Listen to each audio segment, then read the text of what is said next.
मुंबईतून आपल्यासोबत जोडले गेलेले आहेत अजिंक्य धायगुडे। अजिंक्य, दक्षिण मुंबईतही मतदान प्रक्रिया सुरुवात झालेली आहे आणि आता सध्या मतदान केंद्रावर कसा उत्साह पाहावयास मिळतोय?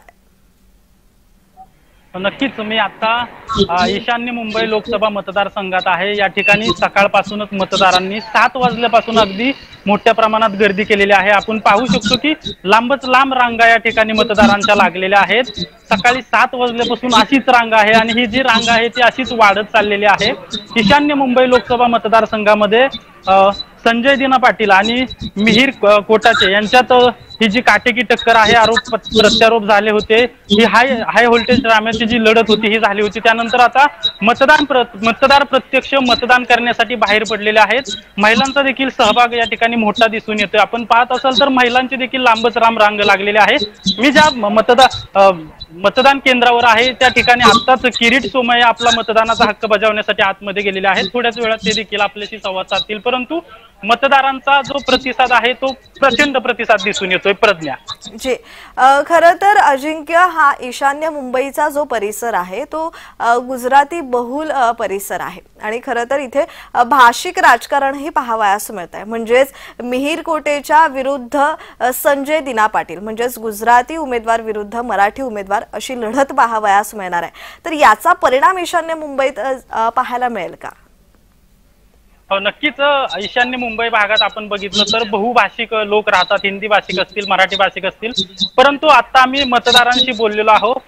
मतदारांच्या मनात तर सध्या तसं काही दिसत नाहीये। मतदार एकतर विकासाच्या बाजूने आहेत आणि मतदारांच्या मनात आपण थेट जरी सांगत नसले तर ते म्हणतायत की आमच्या मनातला पंतप्रधान ठरलेला आहे। आता मतदानातूनच ते समजणार आहे। आपल्यासोबत काही मतदार आहेत, त्यांच्याशी आपण बोलण्याचा प्रयत्न करतोय। प्रज्ञा, काका मतदान करायला आल्यात, खूप सकाळी मतदान करण्यासाठी आलेला आहेत, काय नक्की मनात विचार आहे? विचार काय लोकांचे माहित आहे त्यांचे। आता बघा, सिनियर सिटीजन किती तुम्ही बघितलं ना आतमध्ये, जास्ती मेजॉरिटी सिनियर सिटीजन, त्यांची इच्छा आहे पुढचे काय मुला आम्हाला काय फायदा होणार, कळलं की नाही? आता मुलं बाळा बघत नाही। आता नवीन योजना काहीतरी काढलं म्हणे, ते सिनियर सिटीजनला काय 5 लाख 10 लाख त्यांना बघत नाही, मुलं बाळा बघत नाही। आता त्यांच्या पगारमध्ये कट करून त्यांना पैसे देणार, असं काहीतरी नवीन योजना काढणार आहे, कळलं की नाही? लोकांना आता घर देतात, घर जे पहिला नोकरीमध्ये असतात, मुलं मोठं चांगलं वजन हे लोक कर्ज काढून घर घेतात। नंतर मुला बाळा आल्यानंतर ते काय करतात, घर आहे ना बाहेर करतात। आणखी काही मतदार आहेत, मी त्यांच्याशी देखील बोलण्याचा प्रयत्न करणार आहे। प्रज्ञा, सकाळी सकाळी मतदान करण्यासाठी आलेला आहात, सकाळी सकाळी मतदान करण्यासाठी आलेला आहात, काय विचार आहेत नक्की मनात? पॉझिटिव्ह मत करायचं देशासाठी, डेव्हलपमेंटसाठी, देशासाठी आणि विकासासाठी मतदान करणार आहात, त्यासाठी सकाळी सकाळी आलेले। तर अशा प्रकारे एक आपण पाहू शकतो की खूप वयस्कर आजी आजोबा या ठिकाणी आजोबा मतदान केलं का? एवढं वय झालं तरी एवढ्या सकाळी मतदानाला आलाय? देशाची काळजी आहे, देशाच्या काळजीसाठी मतदान केलंय। आजी, तुम्ही पण केलं मतदान एवढ्या सकाळी? काही सकाळ का 5 वाजता उठायला पाहिजे। सकाळ लवकर उठतो, आंघोळी करून बाहेर होय।